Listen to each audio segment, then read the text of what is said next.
Hello, do you know how to work out the area of a rhombus?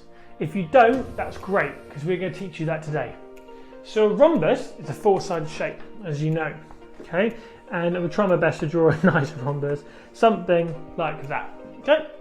Now, if you were given the dimensions of, say, 5 and 4, okay?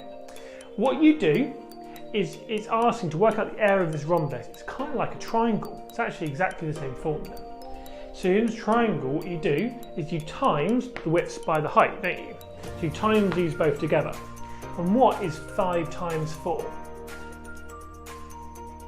20. Really good. So that would be 20. But then, like the triangle, you do one more step. Do you know what the step is? Great. You divide it, don't you? So you divide it by 2, you always half it. And then therefore it would equal 10. So the area of this rhombus with these dimensions would be 10. And it's as simple as that.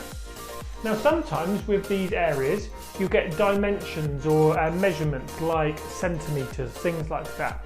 If it is, all you would do at the end of this is, for example, if it's centimetres, it would be 10 centimetres squared. And centimetres squared looks like that.